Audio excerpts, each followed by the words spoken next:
आनंद मोहन बाहुबली हैं और जदयू में चेतन आनंद जो विधायक हैं नवीनगर के, उनके पिता हैं।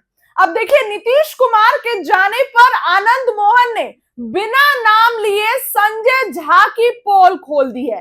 संजय झा जो कि जदयू के कार्यकारी अध्यक्ष हैं और जदयू कार्यकर्ताओं की तरफ से लगातार बातें चल रही हैं कि संजय झा और ललन सिंह ने मिलकर नीतीश कुमार को दिल्ली भेज रहे हैं। अब आनंद मोहन का बयान आ गया है जिसमें आनंद मोहन कह रहे हैं बातें और संजय झा पर तंज कस रहे हैं। जदयू में बता रहे हैं कि नीतीश कुमार जाएंगे तो क्या होगा, बड़ा बयान दे रहे हैं आनंद मोहन। ये दिखा रहा है कि जदयू में आपसी सामंजस्य नहीं बैठ रहा है। कोई एक गुट कहता है नीतीश जाए तो अच्छा, दूसरा गुट इसके खिलाफ है। सुनिए क्या कुछ बाहुबली आनंद मोहन कह रहे हैं। लगातार सर आपका बयान चर्चा में है कि नीतीश कुमार जी के इस्तीफे के बाद उप मुख्यमंत्री निशांत कुमार को बनाया जाएगा और आप लगातार जदयू के कार्यकारी अध्यक्ष पर भी हमलावर हैं। क्या कहना चाहते हैं, क्या आप निशांत जी को देखना चाहते हैं? या आप लोग न्यूज में अपना व्यूज मत घुसाइए। हम किसी को टारगेट नहीं किए हैं। जो बिहार की वस्तु स्थिति है और मेरे जेहन में जो बातें आई वो मैं आज से 10-12 दिन पहले बोल चुका हूँ। अब इसको कुरेदने की ज़रूरत नहीं थी। आपने कहा कि निशांत कुमार को उप मुख्यमंत्री, तो हमने कहा था कि उप मुख्यमंत्री क्या होता है। उप मुख्यमंत्री मतलब चुप मुख्यमंत्री। और अगर बनाना ही है तो पूर्णकालिक सीएम बनाए ना। इससे जो आप वोट मांगे थे जिस आधार पर 2025 से 30 फिर से नीतीश, जन भावनाओं का कद्र होगा। और जो जेडीयू में उहापोह की स्थिति है, इन घटनाक्रम को लेकर के, इन घटनाक्रमों को लेकर के जो उहापोह है वो जेडीयू पार्टी के हित में होगा। स्थिरता आएगी।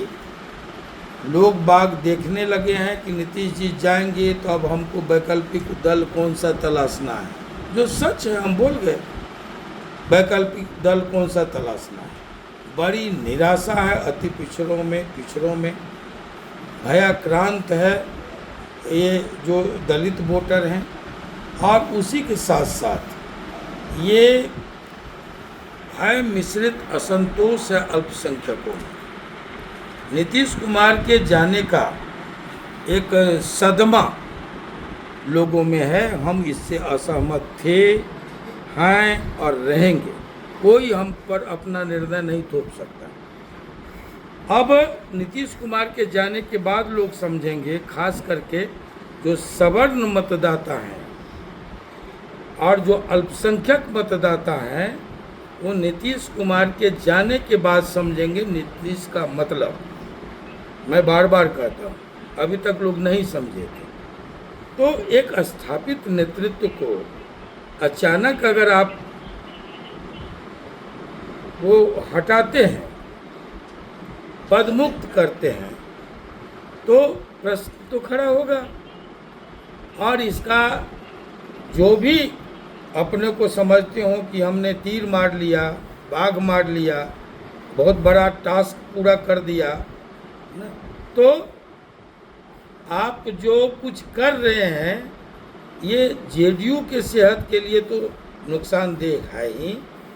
ये पूर्णतः कालांतर में बीजेपी के लिए सबसे ज़्यादा नुकसानदेह है। मैं बोल चुका हूँ, फिर बोलता हूँ कि ये जो अति पिछड़ा वोट है वो बीजेपी का स्वाभाविक वोट नहीं है। ये थ्रू नीतीश कुमार जी बीजेपी और एनडीए गठबंधन को मिलता था। तो ऐसे में एनडीए के लिए और खास करके बीजेपी के लिए कालांतर में नुकसान होगा। बीजेपी लीडरशिप को ठंडे मन से इन तमाम बातों पर गंभीरता से विचार करना चाहिए और आगे की स्ट्रेटजी बनानी चाहिए। नेतृत्व है उसको भी तत्क्षण इन बिंदुओं पर, इन मसलों पर बैठ करके और पुनर्विचार करना चाहिए। सर, जेडीयू में अब तो नीतीश कुमार जी अध्यक्ष हो गए और मुख्यमंत्री भी नहीं रहे, तो ऐसे में जेडीयू में जो कार्यकारी अध्यक्ष है उसका क्या औचित्य रह गया? कोई औचित्य नहीं। जब वो राज्यसभा चले गए और बिहार जैसा विशाल प्रदेश, विविधतापूर्ण प्रदेश की जिम्मेवारी से वो मुक्त हो गए, तो निश्चित तौर पर पार्टी कार्यकर्ताओं को ये संदेश जाना लाजमी है कि पार्टीगत जो भी फैसला होता है, अहम निर्णय होता है, वो नीतीश कुमार जी का ही है।